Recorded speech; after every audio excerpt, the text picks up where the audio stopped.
Ikut. Dah. Dah.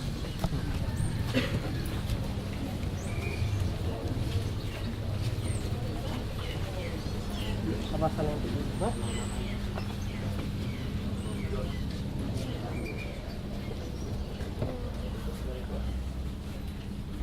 Salam. Hah? Ya apa ya?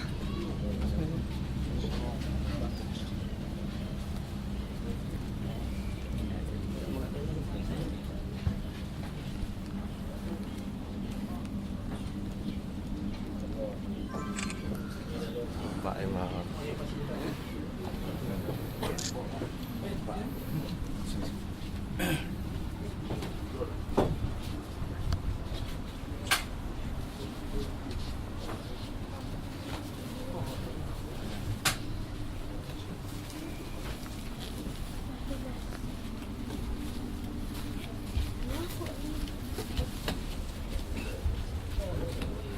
Sekali ni masuk dalam dulu.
Waalaikumsalam warahmatullahi wabarakatuh.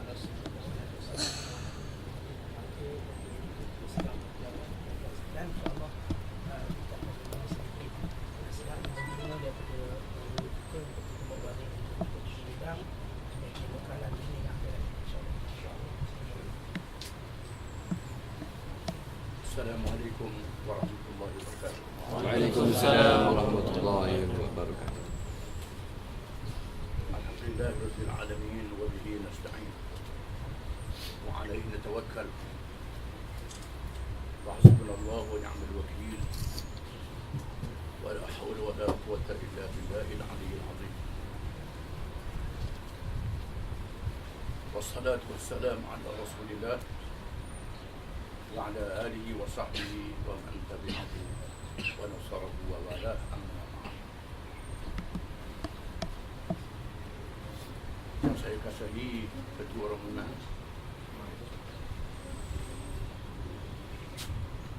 dan semua yang menyertai rombongan, termasuk anak-anak yang dikasihi sekalian. Saya dipahamkan bahawa rombongan ini daripada majlis ilmu yang berkait dengan talaqi ilmu hadis, merupakan sumber yang kedua daripada ajaran Islam yang sangat penting, ilmu yang sentiasa dipelihara oleh Allah Subhanahu wa Ta'ala, kerana ia adalah pancaran secara langsung daripada wahyu Al-Quranul Karim. Walaupun ilmu ini pada awalnya tidak dicatatkan, kerana di zaman Nabi SAW dan para sahabat dibimbangi kalau bercampur aduk dengan ayat-ayat Quran yang dicatatkan. Setelah Quran dikumpul di zaman Sayyidina Uthman bin Affan radhiyallahu anhu yang disempurnakan, Ia dimulakan zaman Sayyidina Abu Bakar radhiyallahu anhu. Ketika berlakunya peperangan menghadapi orang-orang yang murtad, menyebabkan banyak sahabat-sahabat yang hafal Quran syahid di medan perang. Dibimbangkan Quran ini hilang kerana mereka yang hafal syahid di medan perang. Lalu Abu Bakar As-Siddiq radhiyallahu anhu mengarahkan para sahabat radhiyallahu anhu, khususnya penulis-penulis wahyu dan ulama-ulama sahabat yang alim dengan Quran, mahir menulis. Mereka mengumpulkan daripada mereka yang hafal catatan-catatan pada belulang, pada tulang, pada kayu-kayu, dikumpulkan semua sehingga disempurnakan di zaman Sayyidina Uthman bin Affan radhiyallahu anhu. Quran yang kita lihat pada hari ini bahkan dikumpulkan sejarah hadis, riwayat bacaan-bacaan. Dan di sana ada sahabat-sahabat daripada berbagai kabilah Arab yang pelet dia tidak sama. Nabi membenarkan mereka baca Quran dengan pelet itu. Inilah jadinya qiraat yang berbagai, yang 7, yang lebih pada 7 itu diriwayatkan secara hadis. Setelah itu barulah dibenarkan hadis dikumpulkan. Maka bermulalah khususnya di kalangan ulama at-tabi'in, Az-Zuhri dan lain-lain mengumpulkan hadis-hadis ini dan dibukukan secara tersusun oleh Imam Malik dengan kitab Muwatta. Masa itu belum ada lagi Bukhari dan Muslim. Dikumpulkan hadis-hadis ini semua sabda-sabda Nabi sallallahu alaihi wasallam. Termasuklah perbuatannya, amalannya dan pengakuannya. Dikumpulkan di dalam kitab-kitab dinamakan sunnah ataupun hadis-hadis yang merupakan ajaran bagaimana nak beramal dengan isi kandungan Al-Quran. Dan Allah Ta'ala memelihara ilmu ini bukan sahaja melalui tulisan, termasuklah hafalan para ulama. Tuhan jadikan ulama-ulama Islam menghafaz, ingatan yang kuat. Ini berkat yang ada pada Islam, tak ada pada agama lain. Mereka bukan saja hafal Quran, mereka juga hafal hadis-hadis. Hafal dengan nama-nama orang yang meriwayatkannya, sehingga boleh dibukukan di zaman Imam Bukhari, Muslim, Abu Daud, Tirmizi, Ibn Majah, Nasa'i, sampai Imam Ahmad, Al-Hakim dan lain-lain, Ibn Hibban dan lain-lain lagi. Mereka membukukan semua hadis-hadis ini. Dan Allah Ta'ala menjamin ilmu ini dipelihara oleh Allah, bukan saja Quran, bukan ilmu yang berkait dengan Quran. Allah Ta'ala membuktikan firman-Nya, wa in tatawallau yastabdil qauman ghairukum. Jika sekiranya kamu berpaling daripada Islam, Tuhan tukar kaum lain. Bukan sahaja dalam perkara jihad untuk menegakkan Islam. Bila orang Arab sudah leka, naik orang Kurdis, Salahuddin Al-Ayyubi yang membebaskan Baitul Maqdis. Bila lemah orang Kurdis, naik golongan Imam Malik, bapakah hamba. Golongan Imam Malik ni lemah, naik orang Turki pula, Kerajaan Osmania. Itu dalam masalah pemerintahan negara. Dalam masalah ilmu, bila orang Arab sudah leka, Tuhan lahirkan ahli-ahli ilmu daripada orang yang bukan Arab. Imam Bukhari bukan orang Arab, itu orang Bukhara, orang Asia Tengah. Imam Muslim, At-Tirmizi, Ibn Majah, An-Nasa'i, itu banyak orang Asia Tengah. Imam Ghazali daripada Parsi, Iran hari ini. Ash-Shirazi, iaitulah pengarang kitab fiqh mazhab Syafi'i yang terkenal. Itu orang Parsi, termasuklah juga orang Spanyol, Al-Qurtubi, Ibnu Hazmin. Ini merupakan kalangan bukan Arab. Allah Ta'ala memelihara ilmu Walaupun ada kalangan yang cuba nak bawa teori yang merasakan nak menolak hadis. Nak menolak hadis, rasa khalifah. Mengikut dia kasih Muhammad di sini, nak tolak hadis. Al-Zahabi, nak tolak hadis. Termasuklah Mahdi, tolak hadis. Nak pakai Quran saja, ini teori dia. Hadis tak perlu dipakai. Dia tak tahu bahawa kita tak tahu bagaimana nak beramal dengan Quran. Malaikat huraian daripada hadis. Quran mengatakan wajibnya sembahyang.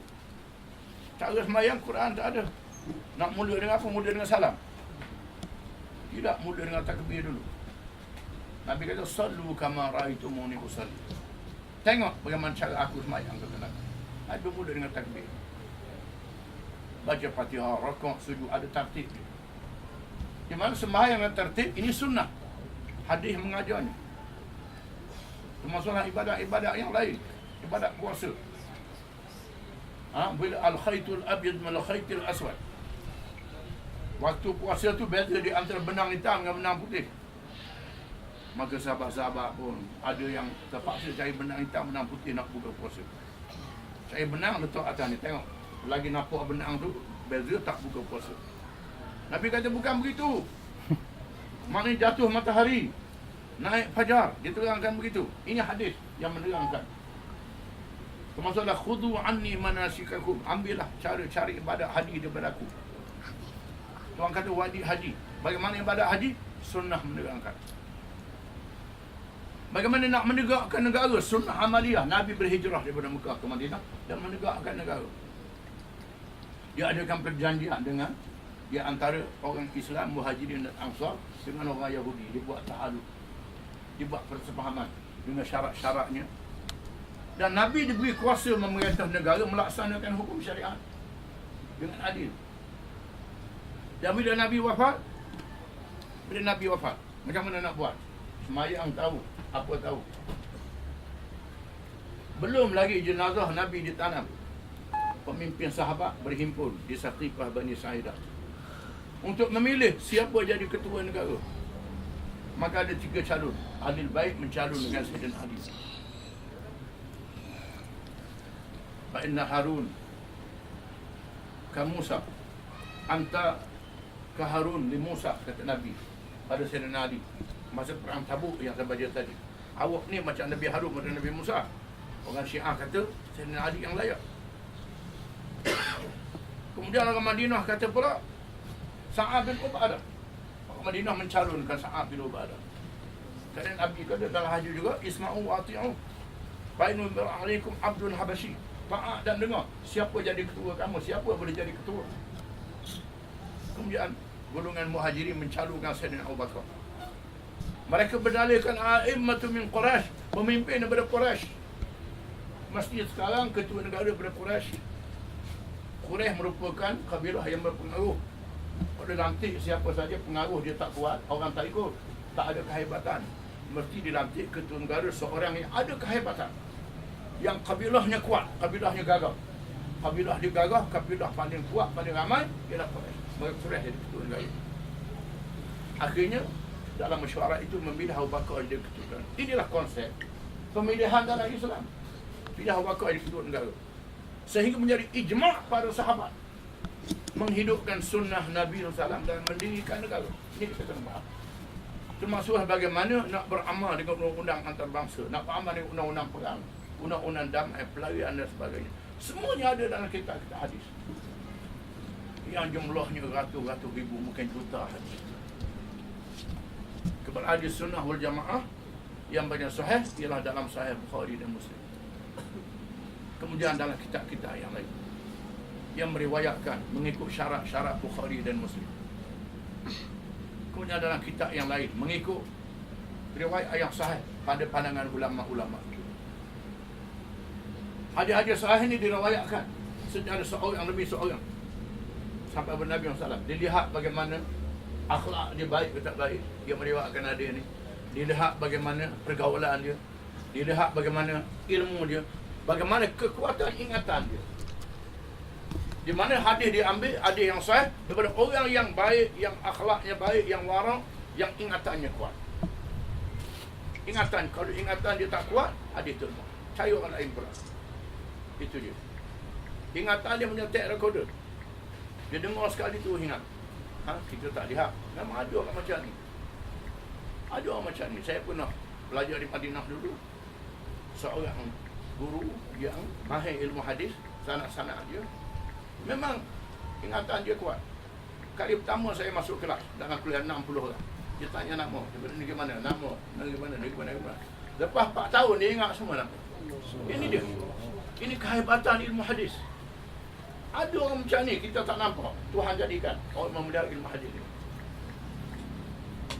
Sehingga ada ulama-ulama dia nak dites. Nak dites. Apa ni dia ingat tak ingat. Dia ambil satu hadis, dia ambil orang dalam Sahih Bukhari, orang dalam Sahih Muslim, orang dalam Ibnu Majah, campur. Tanya Syekh, ini dalam kitab mana? Dia kata awak nak tipu saya. Sebenarnya hadis ni dia meriwayatkan orang ni dia dengar nama dia. Nyamuk campur nama dia. Ini pembelajaran ilmu yang ada pada Islam, tak ada pada agama lain. Yang itu kena faham. Perlu dia sedari setiap ilmu itu macam mata rantai. Tak boleh satu ilmu saja. Ilmu Quran berkait ilmu hadis, berkait dengan ilmu usul fiqh, berkait dengan ilmu siasat syariah, berkait dengan ilmu qawaid ahkam, berkait dengan ilmu fiqh, ilmu tasawuf dan ilmu-ilmu yang lain berkait antara satu sama lain. Bahkan berkait dengan semua ilmu, perubatannya macam-macam. Bagaimana nak memindahkan organ? Ulama-ulama bahas nak memindahkan organ mata, organ nak pindah pada manusia. Ulama kena bahas. Dia tengok hadis-hadis ni. Dia ada khilaf satu bab yang lain. Ada mengatakan memindah organ ni tak boleh. Kenapa? Kerana menyakitkan mayat.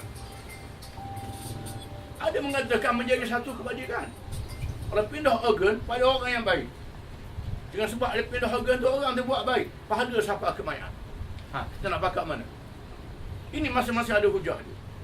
Inilah ulama fiqh, dia rujuk pada hadis, rujuk pada Quran, rujuk. Inilah keistimewaan yang ada pada ilmu Quran. Tanggungjawab kita menghayati ilmu dan berniat untuk beramal dengan ilmu itu semuanya. Dan merempuh segala halangan-halangan supaya ilmu itu dapat dilaksanakan semua. Ini satu tanggungjawab. Dan kelebihan ilmu sangat besar sehingga disebut dalam hadis-hadis lebih pada sembahyang sunat, lebih pada kita pergi sembahyang Jumaat. Pun disebut dalam satu asar, Imam Malik sedang mengajar. Dia sedang mengajar dengar bang. Dengar bang, dia tak habis dengan nak mengajar bang. Ada seorang tu bangun nak pergi sembahyang. Dia kata, "Hei," Malik kata, "mu tak tahu. Ini yang bangun ni. Awak tahu dah. Awak dua ambil ilmu ni lebih afdal daripada awak pergi dua baik ambil sembahyang." Imam Malik kata. Ini kelebihan ilmu daripada kerana tak betul amalan mereka dengan ilmu. Dengan ilmu dan malaikat merendahkan sayap kepada penduduk untuk ilmu. Ini kelebihan. Dengan sebab itulah ada orang tua-tua zaman dulu, dia tak bersara daripada Sapali Al-Lahad dia mengaji lagi. Termasuk ulama-ulama, dia mengaji juga. Ulama-ulama ni bukan saja dia mengajar orang, dia mengaji dengan pembacaan yang macam-macam. Sekarang ni ada alat-alat yang canggih melalui internet, boleh buka, tengok kuliah, tengok ni. Bukan saja baca yang ditulis, termasuklah mendengar daripada semua-semua. Menjadi ilmu yang dirakamkan. Ini teknologi moden yang kita boleh manfaatkan. Dan akhirnya saya ucapkan terima kasih kerana mengadakan lawatan pada hari ini. Mudah-mudahan Allah Ta'ala memberkati dalam perjalanan dan ziarah. Ya Allah Ta'ala akhirkan hayat kita. Hari akhir muhajir yang paling gembira pada kita. Wabillahi taufiq wal hidayah. Wassalamualaikum warahmatullahi wabarakatuh. Kepada Fahri, Datuk Seri, Tuan Guru kita, kepada kita mempunyai ilmu dan berbicara, mudah-mudahan kita dapat mengambil akibah yang dalam dan dapat memberikan perkalaan yang berguna kepada kita. Dan Madis atau Pusat Talaki Hadis dan Turas Pasir Gudang amat terima kasih kepada Datuk Seri Tuan Guru kerana sudi menerima kita pada hari ini, dan segala jasa baik, segala sikap keterbukaan Datuk Seri Tuan Guru kita mengucapkan ucapan terima kasih yang tidak terhingga. Dan sebagai penghargaan, insya-Allah kita akan beri sedikit penghargaan kepada Datuk Seri Tuan Guru, insya-Allah.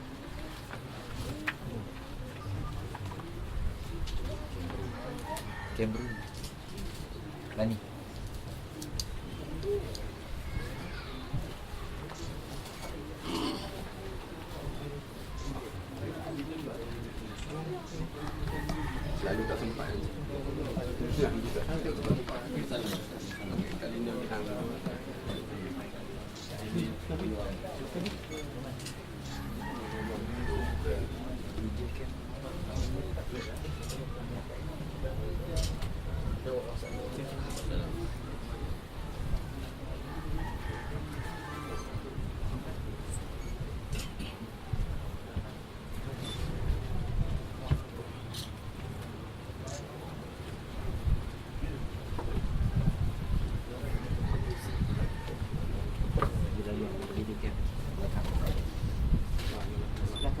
tunjukkan dulu.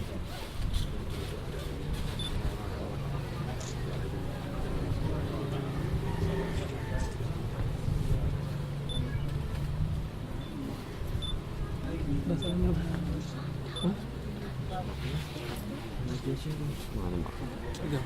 Hah? Tukar.